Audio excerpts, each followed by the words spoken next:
Ladies and gentlemen, a very warm welcome to our digital Körber Forum event, Belarus and Russia in Transition. It's a pleasure to have all of you with us today. Just a very short technical remark at the beginning. This event will be translated into German. If you would like to follow the English live stream, please use the Facebook link just below the live stream player. The topic that we are going to discuss today could not be timelier. 9 months have passed since on August 9, 2020, presidential elections took place in Belarus and sparked a wave of revolutionary protests across the country. But Lukashenko is still in power, supported by Moscow and pursuing a policy of brutal repression. At the same time, we have seen large-scale protests taking place in Russia's far eastern city of Khabarovsk, but also protests in response to the poisoning and to the arrest of opposition politician Navalny. In the run-up to the Duma elections, many analysts expect further repression and also observe very closely what is happening at the moment in eastern Ukraine. How do protests in Belarus and in Russia shape the political future of these countries? What are expectations towards Germany and the European Union? And which direction will relations between Belarus and Russia take in the future?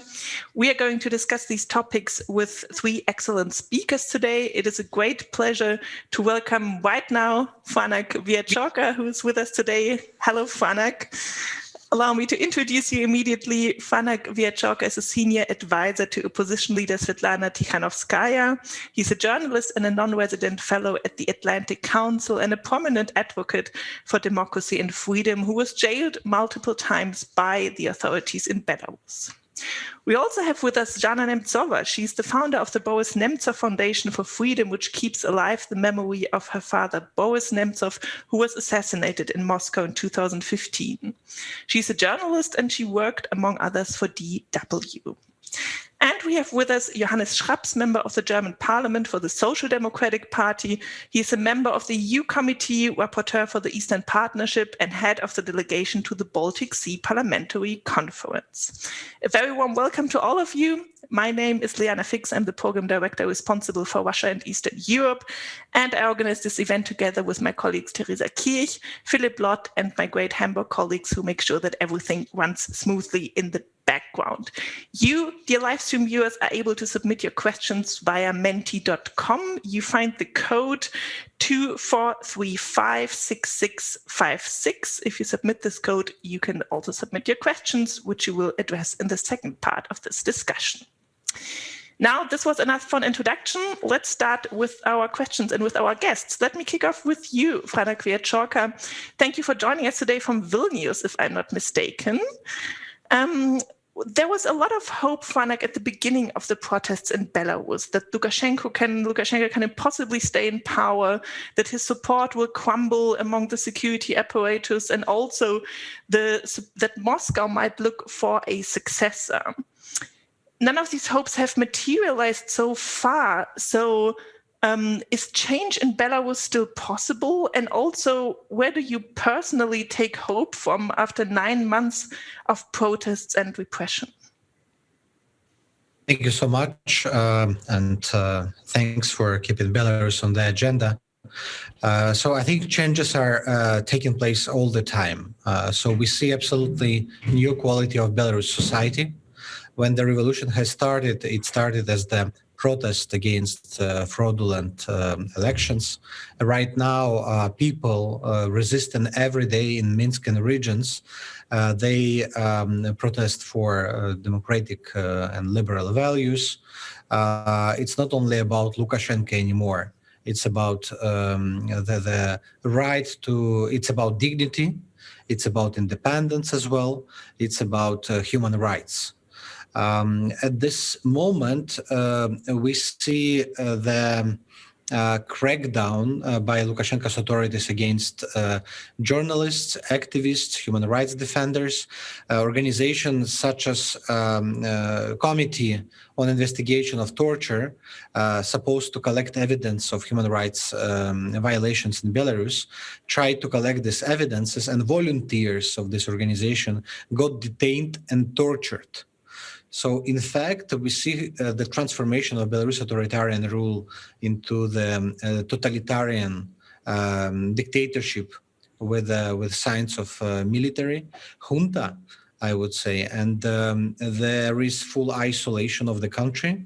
Lukashenko entirely relies on Russia, Russian financial support on one hand, and violence in the domestic issues. He mobilized internal forces, security forces, secret services, and army in order to protect him. People are trying to self-organize somehow. They're trying to mobilize resources. They stick with non-violence discipline, which helps to keep this movement peaceful. But unfortunately, it faces bigger resistance and counteraction from the secret services. People are still detained, tortured, beaten.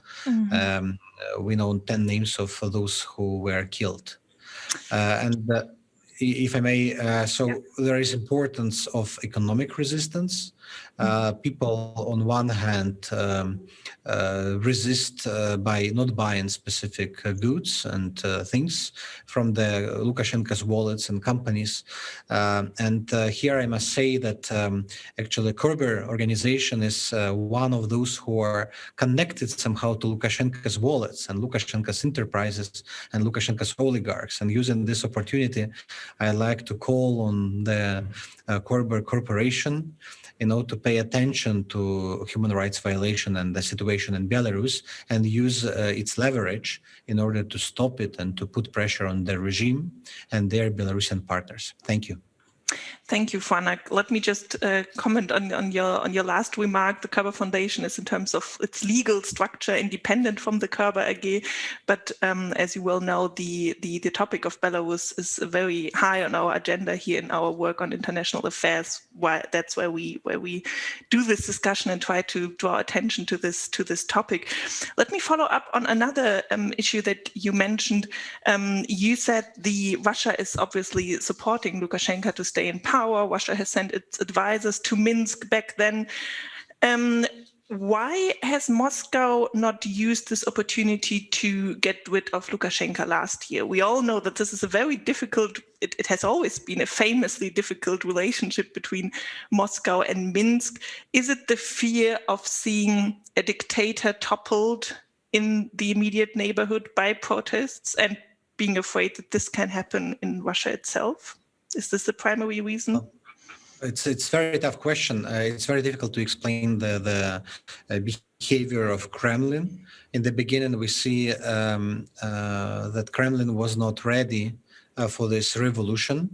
They didn't prepare for the people surprising. They believed that Lukashenko will get majority of votes, and this uprising, this mass rally on August 9, it was absolutely unexpected to them. I think both regimes, they have symbiotic relationship. They had for many, many years. Belarus is very important to Russia, not only in trade, but primarily in politics as the buffer zone between NATO and Russia. And on the other hand, Belarus depends on Russian energy, because a major source of funding for the regime are refineries that are using Russian oil. And also the gas transit is an important source of funding. So Russia was not prepared for elite change, I would say, for the power change in Belarus. This is why they Kremlin decided to support Lukashenko for a while. But it doesn't mean that they will be supporting him for a long time. He's getting toxic, expensive, and the cost of keeping him in power is getting bigger and bigger for Moscow. Thank you. I think that's a great opportunity to bring you in, Zhanna, to further elaborate on how the protests and the revolution is viewed from a Russian perspective. At the beginning, back then in August, how did the Russian civil society perceive the revolutionary moments in Belarus? Was it a sign of hope that something like this could also happen in Russia? And if we look at the Duma elections taking place in September this year, do you think some sort of mass mobilization in the way that it happened in Belarus would be possible in Russia? And under which conditions would this be possible? Liana, hello. Thank you very much for having me today. You have too many questions for me to answer, and Please all of them are really one. tough. All right. For now, I think the Russian government followed closely all the developments in Belarus last year, of course, and they learned some important lessons from the situation that we witnessed in Belarus. And I do agree with Franak that nobody expected it. Well, and the main lesson is that Russia resorts to the same measures trying to suppress dissenters. So I was in Russia and I took part in those protests in support of Alexei Navalny upon his return to Russia. He was detained at the airport. And I saw massive crackdown on peaceful protesters. These were really very violent actions. And Putin thinks right now that it is the only efficient way for him to keep a grip on power. Belarus, of course, I think that Lukashenko would have never managed to keep a grip on power hadn't Putin supported him both financially and technically. So Belarus heavily relies on Russia. But right now, in Russia, we have our own domestic problems, and those people who follow Russian politics, they're very much preoccupied with the situation around Alexei Navalny. I would like to remind you that Alexei Navalny has gone on a hunger strike for the 16th consecutive day. His health is deteriorating.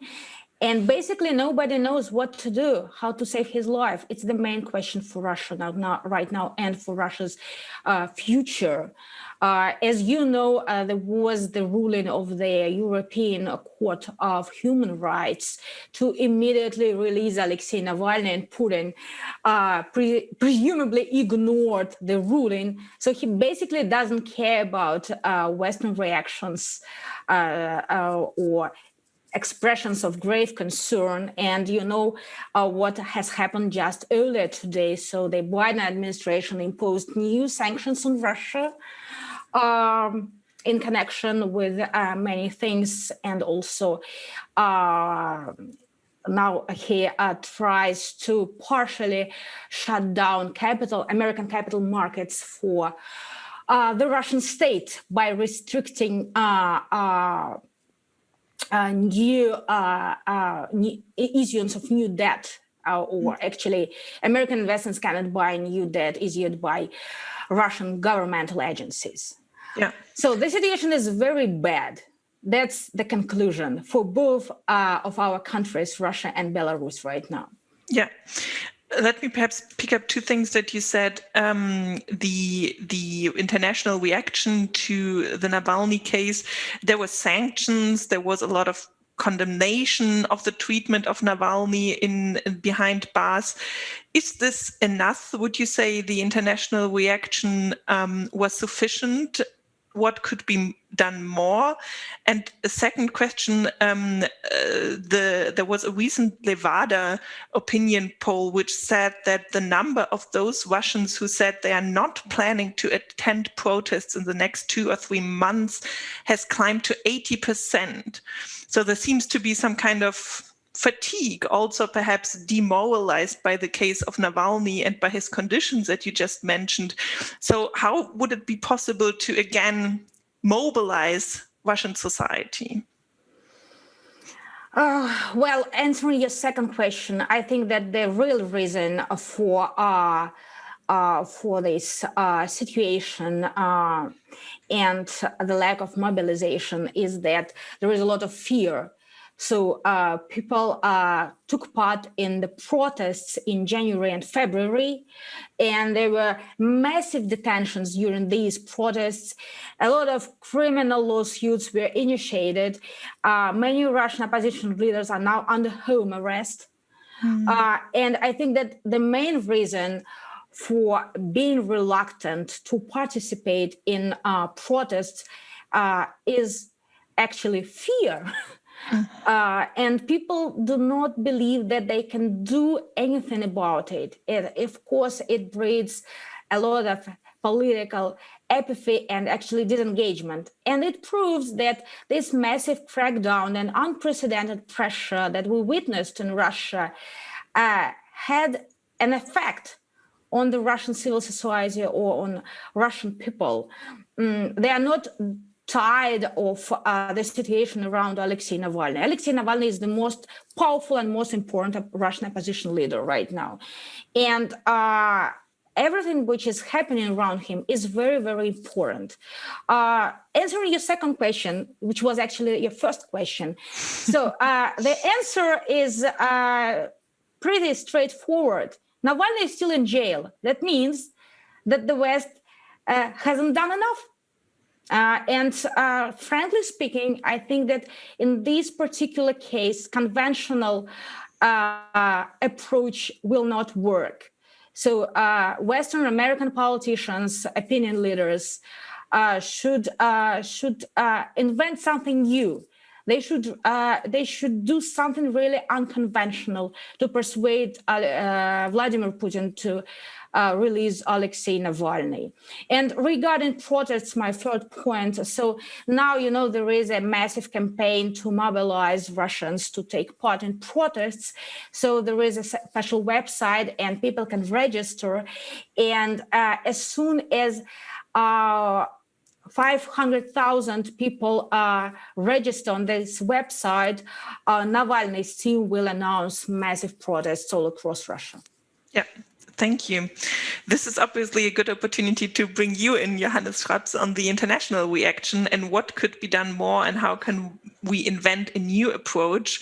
We mentioned the sanctions towards Lukashenko and also the sanctions after the assassination attempt on Navalny. This was an important normative signal, obviously, but it didn't change much about the situation. So how much leverage does Germany and Europe have in this situation, and what more could be done from your perspective? That could lead to a long answer, but let me first of all say that I'm very happy to be invited and to be able to discuss with Franak and with Zhanna here and to talk about this topic, because that's the first very important thing, that we keep the discussion also in the European Union about what happens in Belarus and what happens in Russia, to keep that on the agenda. Because in our very quick media world, also the topics are changing very quickly. And we've seen that in August last year when there were the elections in Belarus, and they were obviously not free and fair, and that's why we condemned the repression, and of course we rejected the legitimacy of the elections. That was a very important signal, but it went very quick that there were other topics that came on the political agenda, and so the first and very important thing is to keep the issue on the agenda, and that's why it's important also to discuss this issue tonight. I think the second thing is, I have a huge respect for everyone who's raising his or her voice in countries where you don't have democracy and the rule of law as we are used to it in the European Union. And that's something that we sometimes forget. I mean, me as grown up in the European Union in Germany, it's kind of a very natural thing in Germany to have freedom, to have peace, and to have a rule of law that somehow makes the country working, functions, but that this is something that is not quite natural. That is something very special. It's what also the whole population in Germany not has in mind most of the time, and we have to put that in their mind, and that's why we have to keep the issue on the agenda. And therefore, I think the most important thing is we need to organize a common European approach. We need to keep the issue on the agenda, and we have to see which ways we have to support civil society as well in Russia as in Belarus, to support the people that are raising its voice for democracy and for country with independence and with rule of law. Perhaps that's a small answer, which could be much longer, but these are, from my point of view, the most important points. Yeah, let me perhaps follow up on this, bringing more attention to the case.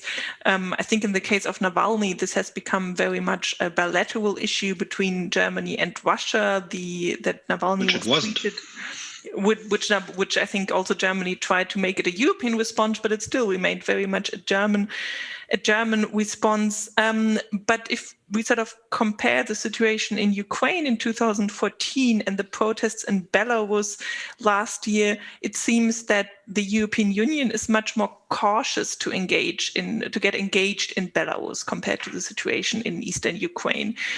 Would you agree with that? Why is it the case? And are we by that not perhaps running into a risk of implicitly accepting a Russian sphere of influence in its immediate neighborhood, despite the obviously already close connections between Russia and Belarus? I mean, first of all, I think it's a good decision to give the opportunity to Alexei, or to have given the opportunity to Alexei Navalny to recover in Germany. And it was his personal decision then to go back to Russia. And I mean, let's say we all knew what would happen when he would go back to Russia. But it's something where we need to put much more pressure on the Russian government, of course, as well. And for me, it's always very important to not to put that all in the same box. We have the Russian people, and we have the Russian regime, the government, and the same in Belarus. There are a lot of people that are working for another country, for another society in both countries, but we have a regime that has a lot of power, of course, over their society and over their population. And we need to be very clear concerning the situation in both countries. I think sanctions were very important, and to introduce the sanctions, first of all in Belarus against 40 Belarusian officials that were accused of political repression and vote rigging, that was important, but it was not a good idea perhaps to put Lukashenko not on that list first. Later on, when we put Lukashenko on that list too, we had a second and a third package of sanctions, and I'm pretty sure there will be a fourth one coming too. And with Russia, we have the same situation. But I mean, always to higher up the sanctions and to spread them, I'm not sure if this will lead anywhere, or if you are somehow in a situation where you already know, okay, there are sanctions, but there are not that many more opportunities to make them, to put more pressure on the regimes. But nevertheless, I think that is necessary, but it's always necessary to organize that as a common European approach. It's not helpful if we as Germans do something on our own, if our Polish friends do something on their own. It's very important that we are all standing together, and we give clear signals to the regimes. And we've seen in the past that it took the European Union a while, let me mention Cyprus, until common sanctions were agreed. We will get back to the situation also with a view to Eastern Ukraine in a moment. But I wanted to come back to you, Franak, about the sort of the orientation of the protests in Belarus. They were decidedly different compared to Ukraine because they were not pro-European or foreign policy oriented in the way the protests in Ukraine were. And also Belarus opposition leaders tried not to antagonize Russia at the beginning. So there was an attempt to keep channels with dialogue also with the Russian side open. Let me also quote a survey by the Center for Eastern Europe and International Studies here in Berlin, who just published a survey from December last year, where most respondents in Belarus favored close economic links with Russia, but not further political integration. How has the image of Russia changed throughout the protests? And where do you see Russia and Belarus, the relationship between these two countries, developing into the future? You've already alluded to this. Will this idea of an integration between these two countries that the Kremlin has pursued for quite a while, which it doesn't need right now anymore to prolong the presidency of the Russian president, but which is still a prominent idea, will this be one of the potential futures for Belarus? Belarus situation is different from Ukrainian one, and it's very difficult to compare Belarus protests to Maidan. Different contexts, different goals, different nature, different character. Also, Belarus does not have such division between the West and East as we saw in Ukraine, because Ukraine was divided between Austro-Hungary and Russian Empire. Belarus did not have such historic division. And also it impacted the character of protest of 2020. There was no geopolitical question at all at the protest, at all. It was only about free elections first, and then it was about stopping violence. And finally, it became more for dignity and identity, but it was not pro-European. It was not neither pro-Russian, definitely not. This Russian position towards the protest and attempt to discredit the protest and say that Lithuanians and Poles are inspiring this protest, I think it faced misunderstanding in Belarus society. I don't have numbers of the popularity of the integration with Russia, how it changed. Some surveys showed it declined, but we can't say for sure.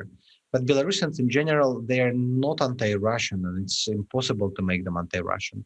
Belarusians learned for many centuries history to live in between civilizations, Western and the Russian, and they learned to stay friends with both sides.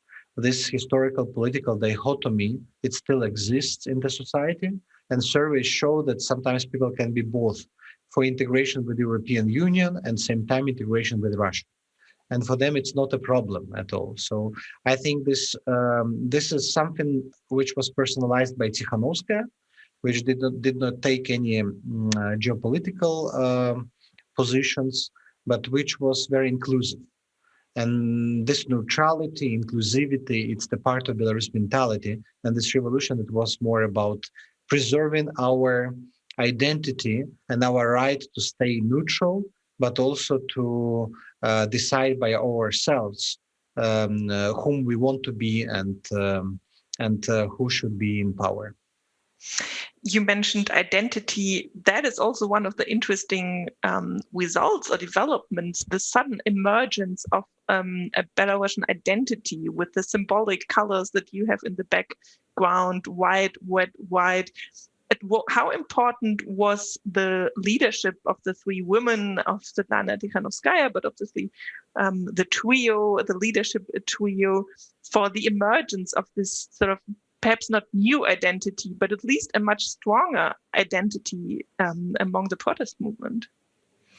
I think Hollywood must make the movie about this because I can't imagine a better story. It was 1 year ago we had absolutely different country, and suddenly three women came to political stage and changed everything and inspired everyone. And every day they organized rally, dozens of thousands of people just showing up. Those who never involved in politics, it's incredible. And during this last months, we saw many phenomena of Belarusians who even during the protests, they follow the rules. They cross the road only on green light, even if there are policemen chasing them. Phenomena of this non-violence. They are beaten, they're being beaten, attacked by the police and shot with guns. And same time, they keep flowers in their hands. An identity, the symbols, this white, red, white flag I have here, it was not on the rallies last summer, but suddenly in August, when these protests began, people just began creating these flags, taking them to protests, and this flag united people. This flag takes roots from the Middle Ages, from this history of Belarusian union with Poland and Lithuania, Grand Duchy of Lithuania, and they found this symbol somewhere in depth of their conscious, of their mentality. And it's not about nationalism. It's not about building, creating artificial identity. It's about restoring something that was forgotten for many, many years, and it's phenomenon. I still can't explain it, but I'm really happy that Belarusians really got their own identity, and it was born in this revolution. Thank you. Yeah, that's indeed quite impressive. At least the pictures and the films that we've seen so far from the protests are always very impressive. To come back to the question of leadership, to you, Zhanna. Do you think, you already mentioned that Navalny is now obviously the strongest opposition politician in Russia? Is he able to mobilize to the same extent as Sviatlana Tsikhanouskaya was in Belarus? Is he strong enough as a leader to unite the protests in Russia? In the past, we've also seen protests that were very localized, environmental protests against corruption in cities. Is there a common denominator which could bring these protests together, potentially under the leadership of Navalny and his supporters, even if from prison? Or do you think it will need another leadership figure in the future? Well, let me comment on what has been said so far. Sure. First of all, about Ukraine. So I think that Ukraine and Belarus are two different countries with two different systems. Ukraine modern Ukraine has never been a dictatorship, unlike Belarus. They always had presidential elections, more or less fair and transparent. Ukraine, of course, relies on Russia, but not as much as Belarus does. And in Ukraine, there are lots of power centers, unlike Belarus. In Belarus, there is only one single power center around Lukashenko. In Ukraine, it's very different. So there are so-called oligarchs who have sufficient financial funds, and they do not rely on the state. The state in Ukraine, is very weak. So that's why you cannot compare these two different examples. Second, of course, I think that perception of Europeans and Americans of the political developments in Belarus and Russia are very much influenced by the pandemic, because the pandemic is a global problem, and European American governments are focused so much on this issue, how to resolve it as soon as possible. And I just want to comment on what Johannes has said, how to explain to people what a dictatorship means. Everybody knows what it means. I don't think that Germans do not understand what it means. And they need further explanations about dictatorships. Russia is not a democracy. Everybody knows that. Russia is a dictatorship. We do not have elections. I think that independent candidates will be barred from running for the Duma. You have to be very clear about this. And of course, this lesson is learned from Belarus, when Lukashenko made a mistake by allowing Sviatlana Tsikhanouskaya to participate in the presidential election. And finally, to Navalny, I don't want to make comparisons between Navalny and Tikhanovskaya. Navalny has been around for, let me say, not around 20 years as a politician. It's now, you cannot talk about Navalny as a person who can mobilize being in prison. He is in prison. His health is under extreme danger. So the future depends on whether we can save Navalny's life or not. And finally, Johannes, I just want to tell you one thing. Yes, Navalny is an extremely courageous person, and he is a Russian politician, decided to return to Russia. It was his decision, but it doesn't mean that we shouldn't care about him. We should care about him. And of course, what Putin is doing and what Lukashenko is doing, they're doing the same thing. They're raising the stakes all the time. And they're trying to test Western reaction. And if you do not take radical measures, if you are being mild and politically correct, then, of course, they are going to raise the stakes further. And I don't know what they are up to in the next couple of years.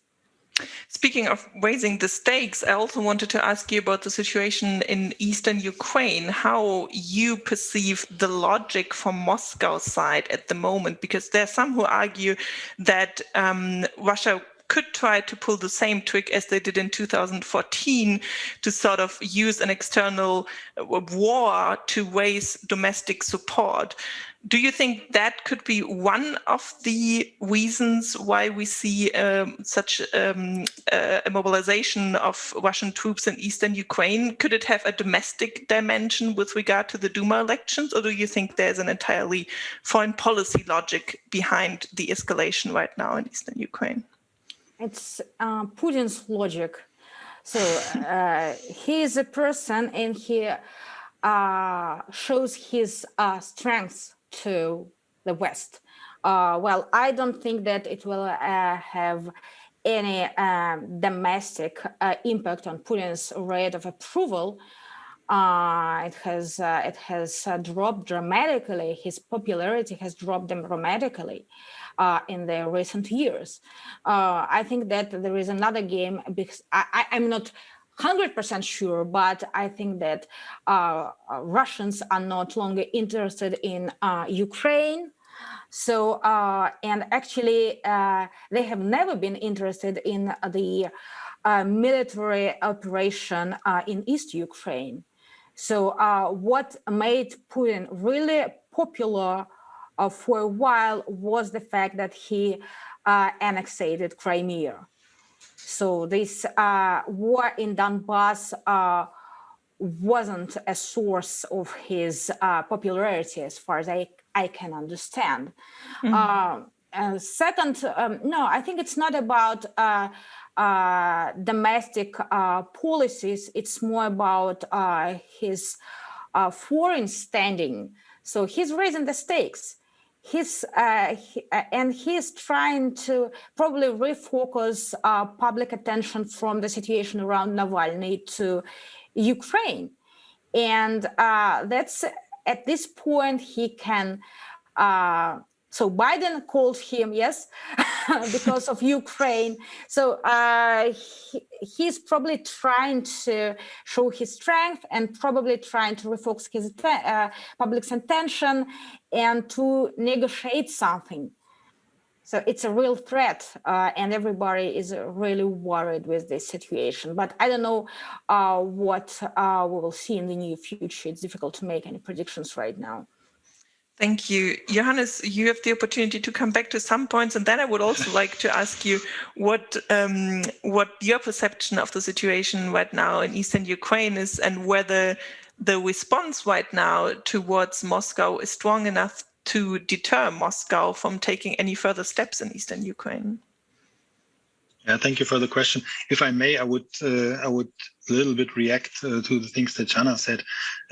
Of course, about Navalny. I mean, it was his decision going back to Russia, and I think it was kind of obvious what would happen when he returns. But that doesn't mean, and that's what I didn't say, that we should of course definitely care about him.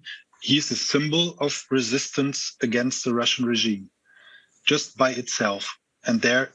It doesn't matter if he's in jail or not, or if where he is. From my point of view, of course, it would be better if he wouldn't be in jail, but he's still a symbol. And that's why it's important. That's what I said in the beginning, to keep Navalny issue and also the issue about Russian society on the agenda, because Russia knows that the world is looking at them and that the world is looking at them what they are doing with Navalny. So there he is somehow also an instrument on how the West, Europe, the world is looking on Russia and how they react. So I think, of course, you're right that we should definitely care about him. About how to explain German people about dictatorship. Of course, nobody needs to explain, or no German needs an explanation what a dictatorship is. But since more than 70 years, we didn't experience that here.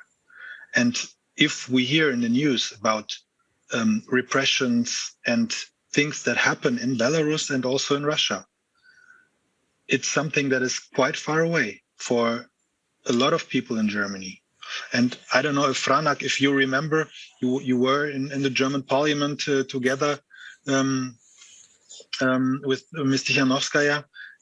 Here in the parliament, we discussed your issue in the Foreign Affairs Committee, in the European Affairs Committee. These are very important steps to keep this issue on the agenda in Germany, that you have the voices and you have the faces that you can connect with it. Otherwise, there are other issues that just push it away or push it on the side. And that's what we'd have to take care about.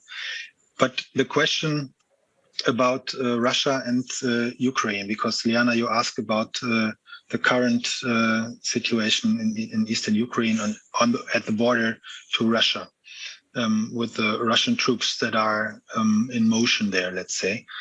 I think it's a common instrument of Putin that if he has problems inside the country, he's trying with the war or with, let's say, foreign actions, he's trying to put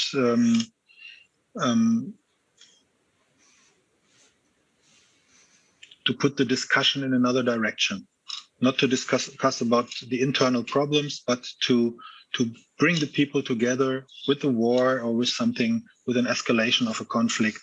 We had that in several countries. I mean, we had that in Georgia, we had that in Ukraine, also in other countries. And that's a common instrument that is very well known. That's why it's important that we have a common reaction on that. And therefore, I think sanctions, of course, they stay a very important tool in the European Union toolbox, because they send out a very clear message: you can't do everything. But at the same time, we learned, and that's perhaps the comparison between the conflict in eastern Ukraine and with Crimea Peninsula and with the situation in Belarus, because there we learned about what happened in eastern Ukraine. Because from my point of view, European Union didn't expect the escalation of the conflict in eastern Ukraine, and also that Putin would annex Crimea, could make an annexion of Crimea Peninsula. European Union was kind of surprised about that. And we learned from that. And also protesters in Belarus learned from that. I think that the problems, because you said that earlier, the problems in the protests in Belarus are kind of pro-European protests, because protesters are seeking for the societal idea of Europe with freedom and justice, with these very important basics of a democratic society. So these are somehow pro-European protests, but without European flags. And that was a very important learning of the protesters. I don't know if they would have taken European flags in another environment, but they didn't. And therefore, they made it possible that Putin didn't have any chance to let's say, to get into Belarus or to support Lukashenko more as he did. And when we've seen the meetings of Lukashenko together with Putin during the last month, or let's say since the elections last year, it was always that Lukashenko was like a small dog standing next to Putin, like kind of begging for help. And if he wouldn't have had Putin in his back supporting him, of course, you wouldn't have had survived these protests. I mean, we had protests in Belarus several times during the last decades, but never as large as the anti-government protests since 2020, because these were the biggest protests in history. And what we've learned is that, I don't know, in Germany you would say, we have to have a long breath with that, seeking for democracy and for a free country. But that will be a tough time still. I have one more question to you, Johannes, but let me mention to our audience that you can submit your questions on menti.com with the code 24356646, and we will then answer your question when we open the discussion up for questions. One follow-up question to you, Johannes, and I have to ask this question, and the foreign minister has already answered it. What about Nord Stream 2? We see a potential escalation in eastern Ukraine. If this happens again, would this change the discussion about Nord Stream 2? I don't think so. I know what my foreign minister said about that, and I think if such pipeline is successfully built, it doesn't mean that it's not an instrument anymore to put pressure on Russia, because it can be closed as well. So there are different options how to deal with this pipeline. Let me say personally about myself. You can read that in the internet at several publications.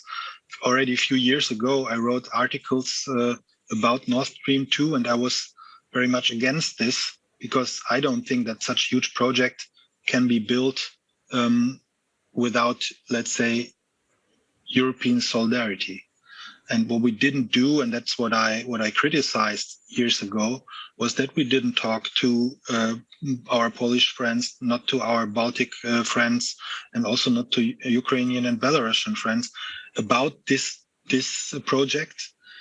We always said it's an economic project, and it's not a, let's say, political decision. But it is, absolutely, it is. It has a political background, and let's say it is a geostrategic issue, for sure. Nevertheless, I think it could be as well an instrument if it's there. That's what I think, because you can close this pipeline, and it's I don't know how many percent finalized already, 95% or something is built. I think a few years ago there were mistakes done already. Right now, I don't know if it's a good step if you stop finishing this pipeline if it's 95% finished. But nevertheless, you should use it as a pressure on the Russian regime, of course. But there you can see it's not just that Europe is somehow dependent to Russian gas or to Russia. If you follow the public discussion about this issue, you see that there is a huge dependence from Russia to Europe as well. So if you have this instrument, also if you have the pipeline finished, I think you have an instrument in your hands. But what I would like to add, and that's the last thing I would like to add about that, is that what we have to have in mind, and that's what our foreign minister said as well. If we stop building Nord Stream 2 now, we have to have in mind all the impacts. So could this escalate situation somewhere as well? Or what could happen? And these are things that have to be very well thought about. And I'm not sure about what to do. And I'm pretty sure that's the same with a lot of politicians talking about this. But we are at a point of this project where, from my point of view, it's hard to stop it right now. But as long as Damocles sword is in the air, of course, it's an instrument that we can use to put pressure on the Russian regime. Yeah, I'm sure Zhanna also wants to comment on this before we come back to the situation in Belarus. I think this is also the idea of the compromise with the United States at the moment, that the pipeline can be finished and then stopped under certain conditions. Zhanna, you underlined very correctly that Navalny is in danger at the moment, and the European Parliament already called back then to stop the construction of Nord Stream 2, linking it to the case of Navalny.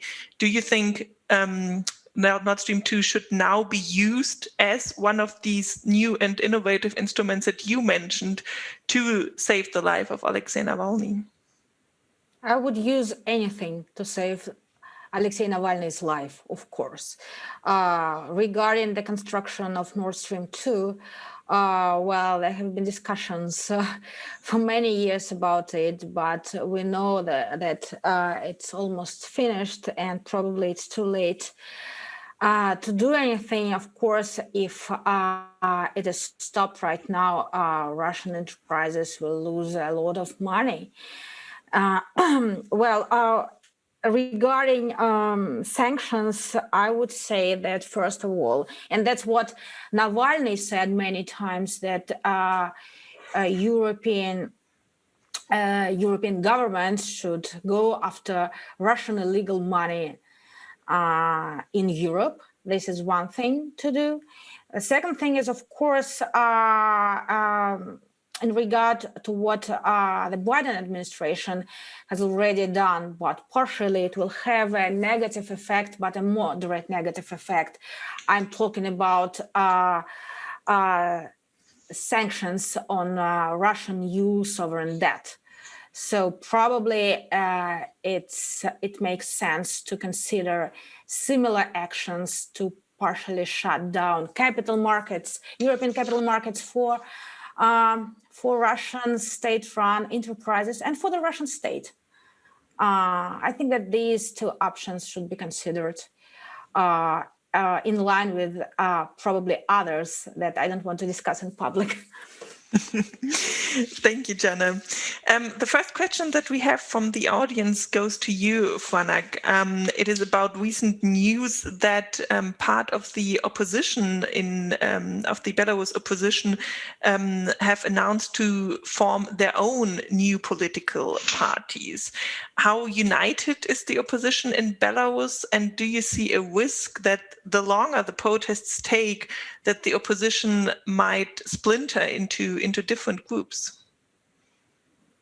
I think we never saw such unity in Belarus democratic forces as we have now.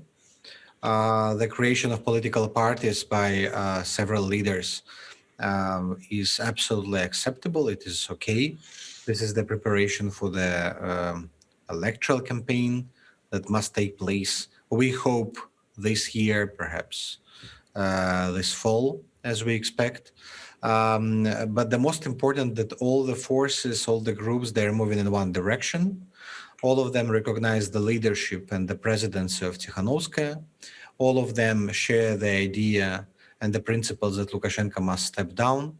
Political prisoners must be released. Violence should end. And I think this is what unifies everyone. Honestly, I am very optimistic in general. Because there are many sad things like trials, sentences, accusations and terrorism. But on the other hand, we receive so many messages and signals coming from the system, how it's rottening. They don't trust each other. There are more and more defectors. By poll, it's the organization of former law enforcement agents. They receive leaks coming from the system every week, basically. Former friends and officials of Lukashenko are leaving the country and flying to London or Kyiv. So this all are signs of the end. The only thing what we should do, we should intensify this process, because longer we wait, bigger risk of violence, victims, and also costs of rebuilding. Right now, we have the chance to solve it peacefully, to get elections, and to avoid this potential crisis afterwards. And we call on authorities, we call on Lukashenko and his people to agree on negotiations. And this is what we are campaigning right now. We call on them to start negotiations with the people, because we don't want the violent solution of the crisis, and we want to stop violence, first of all. Thank you. What could be a platform for such negotiations? Would you wish an international organization, let's say like the OSCE, to come into this process? Yes, OSCE. I know that there are many criticism against OSCE for Ukrainian process and for Caucasus conflicts, but we don't have other choice. Belarus is the member only of two big organizations, UN and OSCE. Belarus is not a member of Council of Europe, and OSCE provides us with the opportunity to talk. They're trying to reach people in Minsk, Lukashenko's regime people, but unfortunately no answer. At this moment, we want dialogue, we want negotiations, and Lukashenko's people, they are in bunker, and they avoid any forms of talks, of conversation. OSCE also has tools and structures such as Parliamentary Assembly, which also includes Belarusian representative. And Sviatlana Tsikhanouskaya had twice contact with Lukashenko's representative in the Parliamentary Assembly, but with no follow-up, with no result, unfortunately. Mm-hmm. Well, let me add one more question, because I think it fits to the topic right now. One question from the audience is that Lukashenko met with loyalists in the All Belarusian National Assembly on February 11, and he announced constitutional reforms. How likely do you think are these announced constitutional reforms? I think no reforms under Lukashenko, no constitutional change. This is a simulation. When dictator feels the end, he begins speaking about constitutional reform, believe me. And I think we shouldn't get into this trap. Don't trust him. I think there is no naivety anymore in European cabinets. During the meetings with Angela Merkel and Emmanuel Macron, we raised this issue. And I think there is understanding that only elections can solve the problem. And actually about Germany, I think there is this time we felt absolute understanding in Bundestag and in Chancellery. And for me, it was surprising, honestly. It was, we got full support, full understanding, full solidarity. And Angela Merkel, many times she solidarized with Belarusians, and she raised the issue of the inclusive dialogue for Belarus. Mm-hmm. Also, I think Germany was also active in establishing the accountability platform for Belarus as a mechanism to gather evidence of torture. A question to you, Johannes. It seems that Belarus has appeared on the mental map in Germany to some extent since the protests of last year. Beforehand, I would expect that if you would have asked some people in Germany about Belarus, there would not have been a lot of knowledge. The question is, what more can be done to make Belarus visible in its current transformation as a country with its own national identity, and to strengthen links between Belarus and Germany? Because it seems that a lot of links and projects between Russia and Germany. How can we raise the visibility of the relationship between Germany and Belarus? I think it's a very good question, because it leads to the thing that I said in the beginning, to keep Belarus on the agenda. And I think it's a lot of small steps. And for example, me as a member of parliament and other members of parliament can do, everyone can do a few small steps to keep the big picture and keep Belarus on the agenda. One thing is that I took over, for example, this how is it called, godfathership, for a protester who's in jail in Belarus now, Pavel Yuknevich, and just recently, just a few days ago, wrote him another letter to the prison, that he's not forgotten, that he knows that there are others that are thinking about him.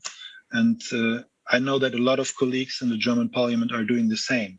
But of course, there are other things as well that are very important. And when I said that we were very, very quick and very clear after the elections last year to condemn repression and violence against the protesters, and also to reject the legitimacy of the election, that was very important. These were important signals.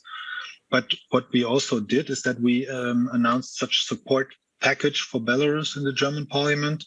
We had two things. We had that in the European Parliament as well, and also a bilateral thing, let's say, in the German Parliament. I think the European package was about 25 million euros to support civil society in Belarus.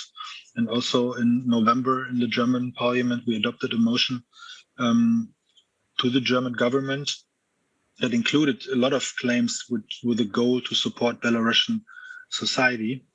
And there were a lot of things. I negotiated this motion in the parliament as well. There are a lot of things in it, in this action plan for Belarus, was it called, to support Belarusian society. For example, yesterday, our foreign ministry, together with the German Academic Exchange Service, the DAAD, just started the scholarship program for students who were exmatriculated in their home country because of their political engagement. And the program will allow them to continue their education in Germany or in other European countries. Other European countries have similar programs, and the program is fully paid by the German Foreign Ministry, for example. This is also just a small step, and because what is very tough, and we had a lot of discussions about that also with Belarusian activists that are active here in Germany for Belarusian society in Belarus, about how do we get the money in the right channel? How do we channel the money that it's really going to the right people? And that we can't just put money on the table and then it's going to Belarus, and then, I don't know, perhaps the regime use it for something else, for whatever. We need to make clear, we need to ensure that the money that we try to put on the table is really going in the right projects. And I think supporting civil society and to keep this activism against a dictatorship alive is very important. To have this long breath that I mentioned a little earlier, and I think perhaps to make a last word on that, Europe has economic power, and Europe has something like, let's say, moral power based on the values and principles of the European Union. What we don't have that much is military power, but in this case, we have to use the power that we have, and that is economical, and that is at a moral level. And we have to use that. And from my point of view, no dictatorship has survived forever. And if we support civil society strong enough, and we find the right channels to do that, we have a chance. I agree with Franak there. Thank you, Johannes. Zhanna, Johannes just said no dictatorship can survive forever, at least in Russia. With regard to the current leadership, there's a perspective until 2036 at the moment, which still seems quite a long way. There was one question to you, which says, if the repression in Russia continues, will we see the same as we see from Belarus, an inflow of refugees, of political asylum seekers to Germany and to European countries? Is that something that we should prepare for if we think of Russia in the long term and in the next years, or almost the next decade? Increased repression, increased need to support political asylum seekers? Well, if Putin's regime is there to remain for another 10 years, I would assume that there will be a lot of people coming to Europe. not only because they are politically persecuted in Russia. So for now, if you look at the numbers of those people who fled Russia because of political reasons, there are actually few people. And many people left Russia for other reasons, primarily because they want to have a more predictable future for themselves and their children, or because of economic reasons, financial reasons. So some people found jobs in Europe or in the US, and that's why they decided to leave Russia. But in the long run, I think that it might be so that more and more people will have to leave Russia because of increased repression. And we are now witnessing this situation because if you follow Russia, if you read news reports coming from Russia, you won't be that optimistic about our future, because what Putin's regime is doing, so they are resorting to heavy-handed tactics. And there are police searches of homes and Navalny's offices almost every day. And there is a major crackdown of independent journalists. Or just yesterday, yes, you've heard about it. So I would like just to mention Doxa. It's a student journal. It's not that big, but still, so 4 editors, their homes were searched and raided by the police, and there was a court decision, and they are now technically under home arrest, all 4 editors of Doxa. So I would expect that, yes, and I think that what is needed is, of course, to simplify all the processes in regard to issuing visas for these people, and probably to have more opportunities for them to get their higher education in Europe or to find jobs. So I think that, yes, it's highly possible and probable that more and more people will leave Russia in the coming years because of increased political repression. Mm-hmm. We have another question to you, Zhanna, and to you, Franak, which is sort of a question looking into the future. What if question? Say the regime change in Belarus happens. First, to you, Franak, how would Belarus' foreign policy towards Russia change? And to you, Zhanna, how would Russia's foreign policy towards Belarus change? Franak, you first. That's tough. That's tough. I don't think we can expect if this uprising revolution will change and will end peacefully. We will have new free and fair elections. I think the next government, the next leadership will be very careful. And there will not be significant changes in the foreign policy. The new leadership will try to preserve neutrality, to balance not the same, but in similar way as Lukashenko did last 20 years, balancing. We were joking that in summertime he's pro-Western, in wintertime he's pro-Russian. But it's more about building pragmatic but friendly relationship with both EU and Russia. And of course, Ukraine, which is a very, very crucially important ally of Belarus. And Belarusians in general, they are okay about Russian people. They like Russian culture.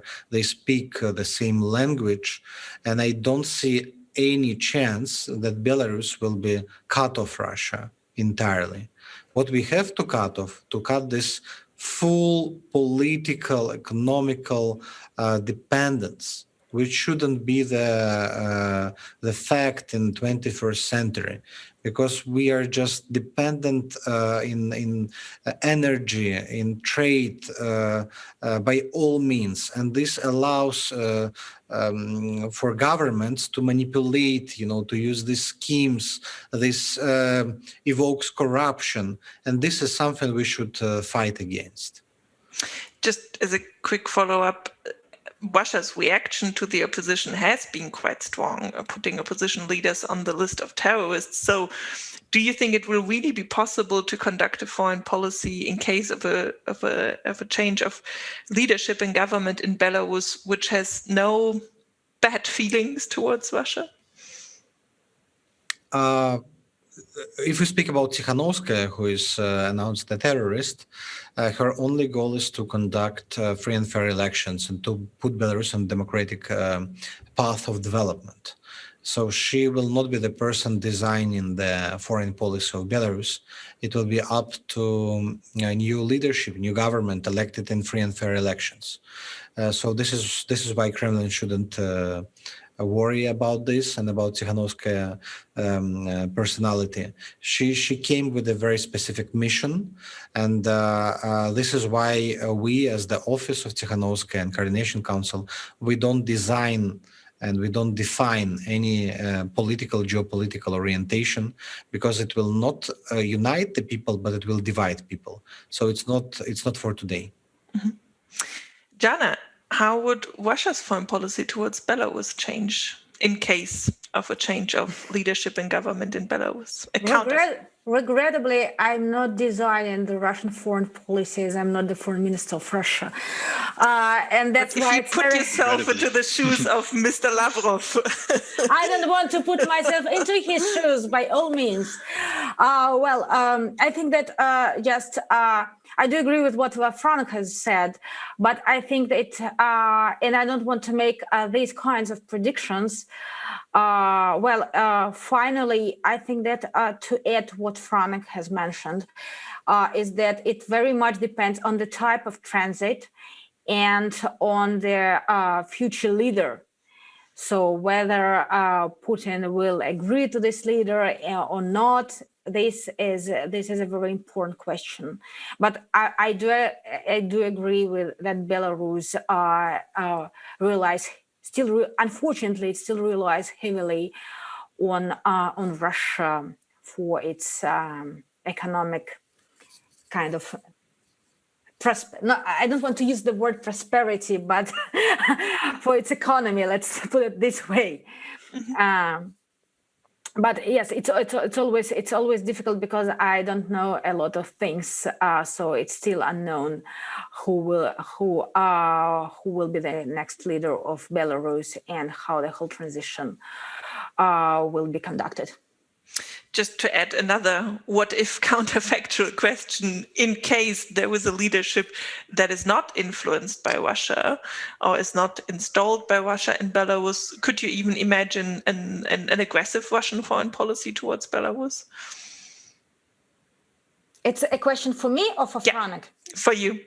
I can imagine, of course. Everything. The Russian government is being quite aggressive, not only towards its neighbors, but towards its citizens, throwing them in jail and conducting police raids and threatening them. So the Russian government is quite aggressive, and of course I understand Franak's reasoning that Belarus should be very, very careful in designing its foreign policy if any transition occurs in the country. Yeah. One more question to you, Johannes. We have one comment and one question. The comment goes back to contacts between Belarus and Germany. Church was not mentioned yet, but I personally have a church in my neighborhood which has, I think, every Tuesday prayers for Belarus. So that is a very important link. And then to the European Union and the situation in the European Union. How realistic is it that within the European Union, Germany, Poland, the Baltic states can really agree on a common policy towards Russia? Yeah, that's a difficult question, in fact, because within the European Union, I mean, we are 27 member countries still, but they all have their different ideas and their different opinions. That's why it's so important to have a common European approach on a lot of issues. That's something that we have to deal with within the European Union as well, to strengthen our common foreign policy, for example. I mean, we have the common foreign and defense policy, but it's something that is not finally, let's say, implemented. It's something that is still growing. And what I think we can use our powers that I mentioned earlier, we can use the powers that we have, we can just use them together, because every single country is not strong enough on its own. But the European Union as one organization is stronger. So it's a necessary thing that we have to do within the European Union. What I think what is very important, what Franak said earlier, that I would like to mention again, because I think it's a very important thing, is that every country should be able to decide itself to whom it would like to connect. I mean, we call it right of self-determination. And I think that is very important, because if we have in mind that there is something like a sphere of Russian influence, we somehow accept this. But it's nothing that is a decision of a certain regime, in this case of the Russian regime, that this or this is our sphere of influence. Every single country has a right of self-determination. If they want to join NATO, if they want to join European Union, whatever, because that's the way, this societal idea that they follow. If they want to join that, they have the right to do. And I think that's something that we have to put in mind of the people, because as more often we hear that there are somehow spheres of influence of somebody, we believe that, because it's often repeated. And I think we have to work against these things. But generally, I think what is very good to put this into the minds of the people is as well to give also the people in Russia, to give also the people in Belarus opportunities. We can change visa regimes for example, within the Eastern neighborhood policies. We can implement visa regimes with the Eastern neighborhood countries to give the people there opportunities to learn about how to live in a country where you have democracy, where you have a rule of law, because then they take this idea back home. And I've experienced a lot of people from Belarus, also from Russia, that haven't been abroad in their whole life. So how should they know? So they just hear what they hear in the news from the regime. So of course they don't know how you could live possibly. So we have to give them the opportunity to experience these things and to widen their horizon and to know about this. And I think that's what we should do.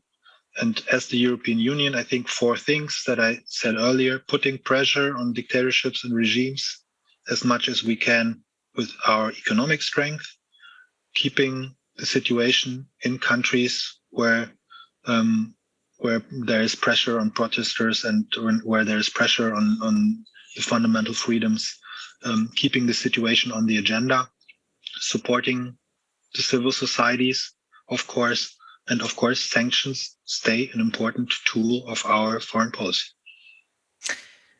Just perhaps one, Franak, you come in first. Yes, about religion. I just wanted to share my impression from Berlin in December, where Sviatlana Tsikhanouskaya came with a visit, and she attended a prayer in the Berlin Cathedral. And it was a communal prayer, Orthodox, Catholic, and evangelical churches together. It was incredible. I must say it was broadcasted everywhere, including in Belarus. And I think it was a very good message to Belarusians. And it also corresponded to Belarusian multi-religious culture. Because in Belarus, Protestants, Catholics, and Orthodox and Jewish and the Muslim population coexist together, and we didn't see much conflict on religion ground. And in the beginning of this crisis last fall, we had even discussion that church can be the mediator for this inclusive internal dialogue for peaceful resolution. There was idea that the leaders of Orthodox and Catholic and Protestant church can gather and find the solution and create this space to find the solution for crisis. But unfortunately, it did not take place. First of all, because Lukashenko started persecution of Catholics. But again, about Germany, I know that many Protestant churches collaborate with Belarusian Protestant groups. I know that Catholics also support each other. And unfortunately, all religious groups, independently of what church they belong, they can be persecuted by authorities, especially those who are socially and politically active. This correlates also with this survey that I just mentioned from December 2020, where the highest trust levels are for the opposition and for the church among the Belarusian people. And let me perhaps add that the church that I just mentioned in my neighborhood is exactly the same church which was very active in protests in 1989 in Berlin, in East Germany, which led to change, which sort of gives a perspective on the revolution in Belarus as perhaps one belated revolution of that time that took, 30 years, but in the end is conducted to some extent in the same spirit. We have one more question to Zhanna and to you, Franak, which is about the role of social media in the protests in Russia and in Belarus, and also about a generational split. So to what extent is it in Belarus a revolution driven by young people and by social media? And to what extent is that the case in Russia? Are there similarities, are there differences? Perhaps, Zhanna, you want to come in first? Well, yes, we have a generational split, of course. I don't know much about Belarus, but I'm pretty sure about Russia. You just have to check the some figures, some information, some data collected during the protests in Russia. And you will see that the core group that participated in protests are basically young people between the age of 18 and 35. So, and older people, they are reluctant to protest. They favor stability, and they, of course, these groups are more loyal to the current political regime that exists in Russia. And of course, it is very much linked with media consumption patterns. So if you look at younger people in Russia, so the main source of information for them is, of course, the internet, and YouTube plays a very important role in Russia. And of course, Navalny has become who he is right now, the most influential political figure in Russia and beyond, because of YouTube and his channel Navalny Live, and because of his investigations about grand corruption of the Russian political elite. So it's of course it's the main source of information, independent and reliable information in Russia right now, and it has been growing for the last 10 years. I mean, social media platforms. And I think that Belarus is always the case, but Nechta, I think, is the main player on the Belarusian social media market. But I would leave it for Franak. And just a short comment on what Johannes has said. about people who traveled abroad and those people who didn't have a chance to travel abroad. I wouldn't say that in all cases it can influence people's perceptions of Russia and of democracies and dictatorships. I know, and I am pretty sure that there are lots of people in Russia who have never been abroad, but they want to live in a democratic society as well. And it's because of this incredible development of the internet and social media platforms. Franak, would you like to come in on this question?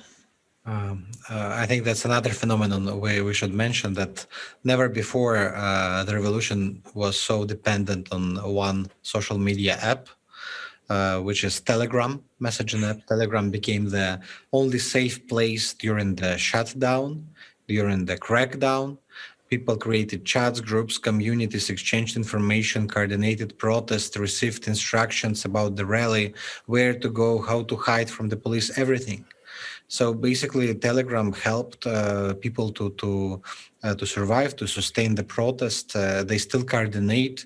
Authorities didn't manage to break into the major channels and groups.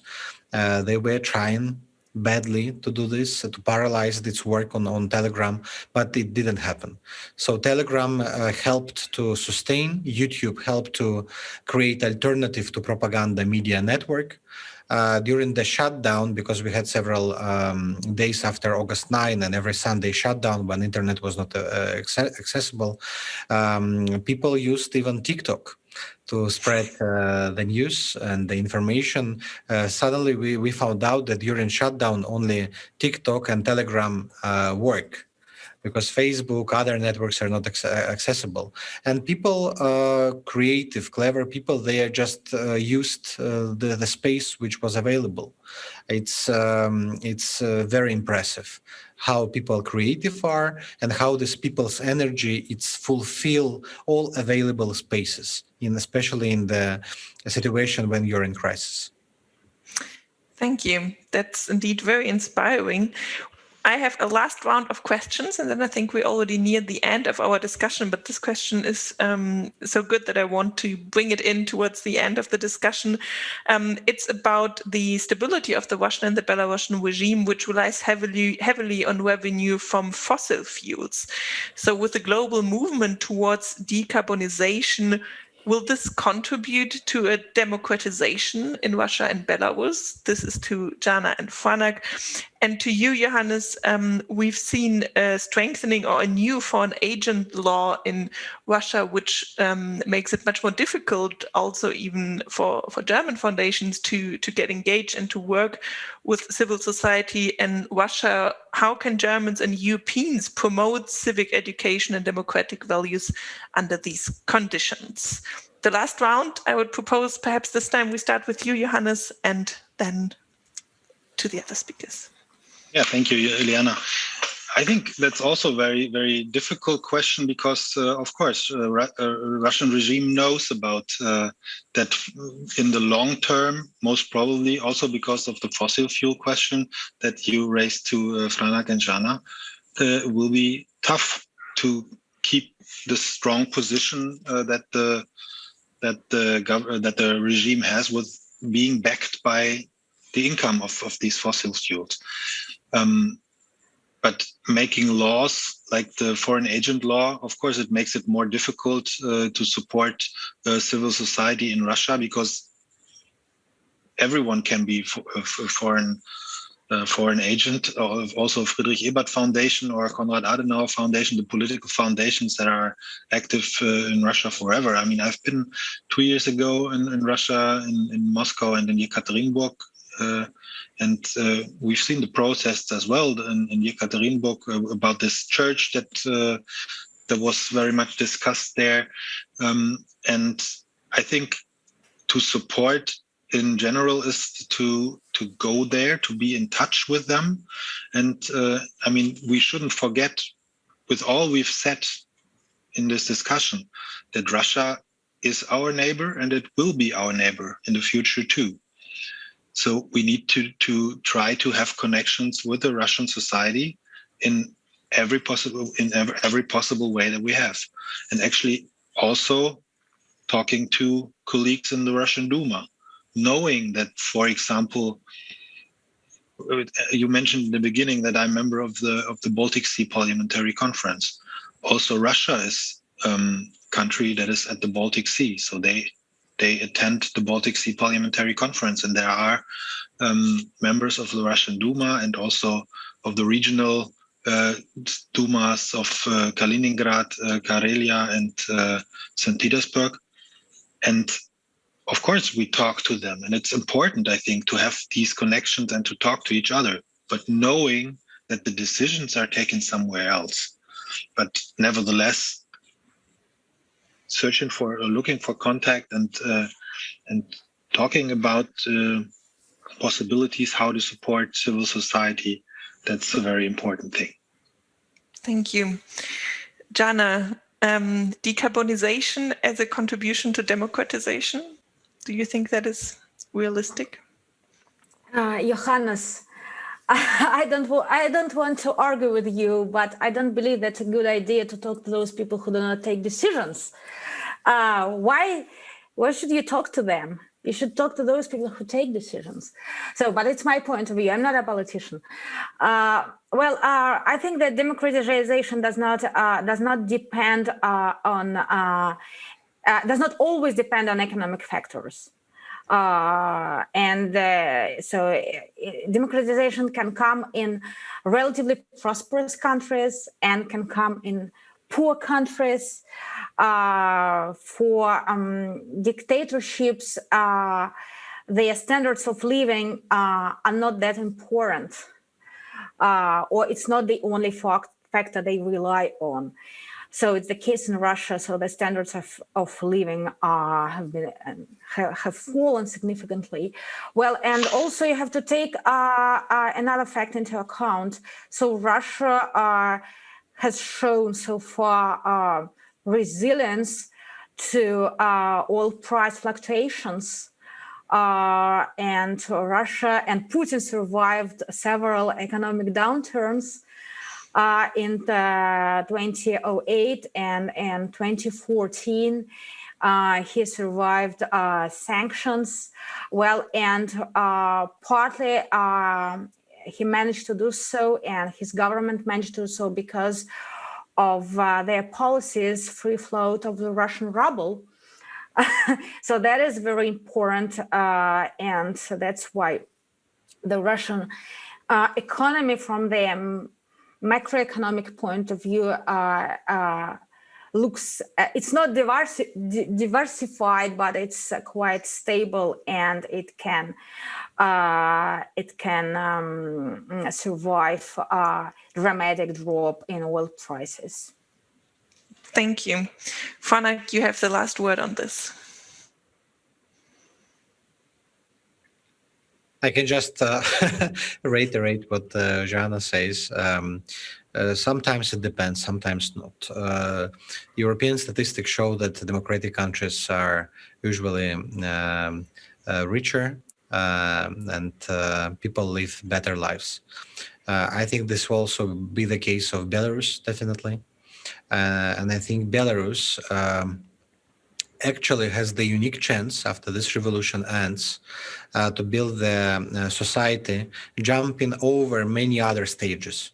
So we can come directly to the digital economy, low carbon economy, to the state where all the groups of people will be included into the conversation, into the decision-making process. We can avoid mistakes that other countries have faced in political reforms and economic reforms. Because, you know, Belarus is the only country in post-Soviet space which did not pass through privatization. And I think we had, not finally, privatization, because some sectors were privatized, and I think we can learn from others to not mistake, to save jobs on one hand, but also to build modern economy with efficient companies. So in case of Belarus, it can be the case. that a low carbon economy will come with democracy. Thank you, Franak. Thank you, everyone, for all these fascinating and insightful points. I think we touched on so many issues and tried to connect a little bit the dots between Belarus and Russia and the situation there. Obviously, there are many issues which are not immediately comparable, but I thought it was an interesting hour and a half to hear your perspectives from these countries. Thank you, Johannes, for your perspective from Germany and from the European view. And thank you so much for taking the time. Thank you to our live stream viewers for contributing your questions. And I hope we can repeat this soon again in this context or another context. And let's do what we just said, keep the topic, the issues, these countries and our relationships with each other on the agenda for the future. Thank you very much, everyone. Have a very good evening. Thank you very much. Bye-bye. Thank you. Bye-bye.